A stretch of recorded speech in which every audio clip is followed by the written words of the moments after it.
Hi friends, നമസ്കാരം.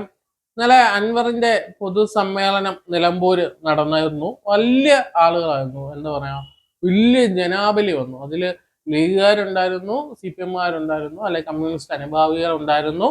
അങ്ങനെ ഒരുപാട് ആളുകൾ നിലമ്പൂര് വന്നു. കോഴിക്കോട് ജില്ലയിൽ നിന്നും മലപ്പുറം ജില്ലയിൽ നിന്നും പാലക്കാട് ജില്ലയിൽ നിന്നും ഒക്കെ ആളുകൾ നിലമ്പൂര് ഈ ഒരു സമ്മേളനം കാണാൻ പോയി എന്നാണ് നമ്മൾ മനസ്സിലാക്കുന്നത്. ഏതാണ്ട് 25,000-50,000-ഓളം പേര് അവിടെ അപ്പൊ ഒരു പ്രോഗ്രാമിന് പങ്കെടുക്കാൻ ചെന്നു എന്നുള്ളത് അൻവറിനെ സംബന്ധിച്ച് വലിയൊരു വിജയമാണ്.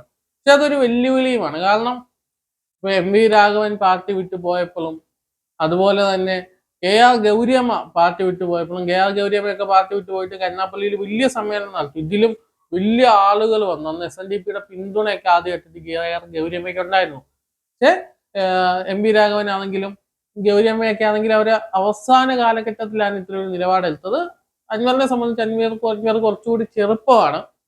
ഒരു സമയത്ത് പിണറായിയുടെ വലങ്കൈ ആയിട്ട് പോലും നടന്ന, പിണറായി അകം മറിഞ്ഞ് പിന്തുണച്ചുകൊണ്ടിരുന്ന ഒരാളാണ് അൻവർ എന്നുള്ളതാണ് മറ്റൊരു വലിയ കാര്യം. പിന്നെ അതിനുശേഷം സംഭവിക്കുക എന്തൊക്കെ സംഭവിക്കുക അതാണ് നമ്മൾ ചിന്തിക്കുന്നത്. അൻവറിന്റെ പ്രസംഗങ്ങൾ ഞാൻ കേട്ടു. ആ പ്രസംഗമൊക്കെ അൻവർ പറയുന്ന കാര്യങ്ങൾ ഇതിനു മുമ്പും പല ആളുകൾ ഇവിടെ പറഞ്ഞിട്ടുള്ളതാണ്. ആ പറഞ്ഞ പല ആളുകളും പല സംഘടനകളും ഇന്നിപ്പോൾ ഇല്ല എന്നുള്ളതാണ് സത്യം. ഒരു എക്സാമ്പിൾ പറഞ്ഞാൽ സിമി ഇത്തരം വിഷയങ്ങൾ സംസാരിച്ചിട്ടുണ്ട്. എങ്ങനെയാണ് ഈ വർഗീയതയെക്കുറിച്ച്, ഫാസിസത്തെക്കുറിച്ച്, കലാപങ്ങളെക്കുറിച്ച്, RSSനെ കുറിച്ച് സിമി പറഞ്ഞിട്ടുണ്ട്. ജമാഅത്ത് ഇസ്ലാമി പറഞ്ഞിട്ടുണ്ട്. ജമാഅത്ത് ഇസ്ലാമി ആണെങ്കിലും SIO ആണെങ്കിലും ഒക്കെ ഇപ്പോഴും പല വേദികളിലും പറയുന്നുണ്ട്. ഫ്രറ്റേണിറ്റി ആണെങ്കിലും ഒക്കെ പല വേദികളിലും, ഉള്ള വെൽഫെയർ പാർട്ടി ഉൾപ്പെടെ പല വേദികളിലും ഇത് സംസാരിച്ചുകൊണ്ടേയിരിക്കുന്നു. മുസ്ലിം ലീഗിലേക്ക് വരാം. മുസ്ലിം ലീഗ് ഫാസിസവും മാർക്സിസവും എന്ന് പറഞ്ഞിട്ട് ഒരു ക്യാമ്പയിൻ തന്നെ യൂത്ത് ലീഗിന്റെ നേതൃത്വത്തിൽ നടത്തിയിട്ടുണ്ട്. പിന്നെ കുഞ്ഞാലിക്കുട്ടി മൊത്തത്തിൽ പാർട്ടി ഹൈജാക്ക് ചെയ്ത് കുഞ്ഞാലിക്കുട്ടിയുടെ ഒരു താവളമാക്കി മാറ്റിയതിന് ശേഷമാണ് ആർക്കും എതിരെ ഒന്നുമില്ലാതെ ഇപ്പൊ ഇതിനെക്കുറിച്ച് ഒരു അക്ഷരം ലീഗ് മിണ്ടുന്നില്ല എന്നുള്ളതാണ് സത്യം.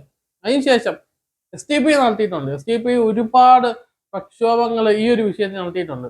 ഇപ്പൊ നിരോധിച്ചിട്ട് നേതാക്കന്മാരൊക്കെ ജയിലിൽ കിടക്കുന്ന ഒരു സംഘടന ഉണ്ടായിരുന്നു, പോപ്പുലർ ഫ്രണ്ട് എന്ന് പറയുന്നത്. ആ പോപ്പുലർ ഫ്രണ്ടും ഇതേ വിഷയങ്ങൾ സംസാരിച്ചിട്ടുണ്ട്.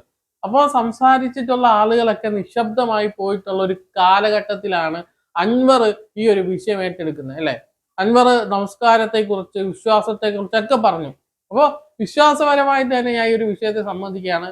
ചില ആളുകളെ ഇല്ലാതാക്കുമ്പോൾ മറ്റ് ചില ആളുകൾ ഉയർത്തെഴുന്നേറ്റ് വരും. അൻവർ വലിയ ആളാ നല്ല ആളാണെന്ന് ഞാൻ പറയുന്നില്ല.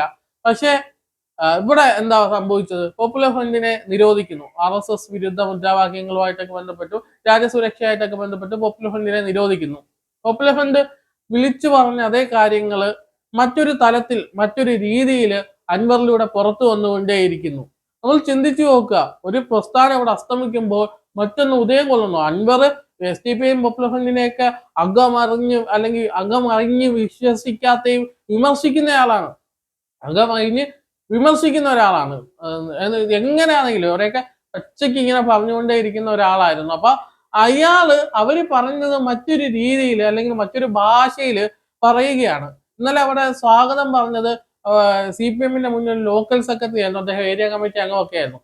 അദ്ദേഹം പങ്കെടുത്ത എന്താ പറയുക, നിലമ്പൂർ മണ്ഡലം കമ്മിറ്റിയിൽ അൻവറിന്റെ പേര് വെച്ചത് സംസ്ഥാന കമ്മിറ്റിയാണ്. അതിനുശേഷം മലപ്പുറം ജില്ലാ ഓഫീസിലേക്ക് വിളിക്കുന്നു. അവിടെ കോടിയേരി ബാലകൃഷ്ണൻ ഉൾപ്പെടെയുള്ളവർ അൻവർ തന്നെ മതിയെന്ന് തീരുമാനം എടുക്കുന്നു. കാരണം അൻവറിനെ നിലമ്പൂരിലെ സഖാക്കൾക്ക് കൊടുത്തത് പാർട്ടിയാണ്, CPM ആണ്. ആ CPM-നാണ് ഇപ്പൊ തലവേദനയായി. കാരണം CPM-ന്റെ ഉള്ളുകളികൾ ഓരോന്ന് അൻവർ വിളിച്ചു പറയുകയാണ്. CPM-ന്റെ RSS ബന്ധം നിങ്ങൾ ചിന്തിച്ചിട്ടുണ്ടോ? കേരളത്തിലെ പ്രതിപക്ഷം എന്തെങ്കിലും മിണ്ടുന്നുണ്ടോ ഈ വിഷയത്തിൽ? അല്ലെങ്കിൽ എന്തോ ആയുധമാക്കുന്ന BJP മിണ്ടുന്നുണ്ടോ? മുസ്ലിം ലീഗ് മിണ്ടുന്നുണ്ടോ? ഇവരൊന്നും മിണ്ടുന്നില്ല. കാരണം ഇവരൊക്കെ ഇതിനകത്തെ കളികൾ കളിക്കുന്നവരാണ്. അൻവറിനെ നിശബ്ദമാക്കിയേക്കാം, അത് യാതൊരു സംശയമില്ല. അൻവറിനെയും ഇവർ നിശബ്ദമാക്കിയേക്കാം എന്നാണ് എനിക്ക് ആദ്യഘട്ടത്തിൽ ഇന്നലത്തെ ആ ഒരു സമ്മേളനം കണ്ടതിന് ശേഷം പറയാനുള്ളത്.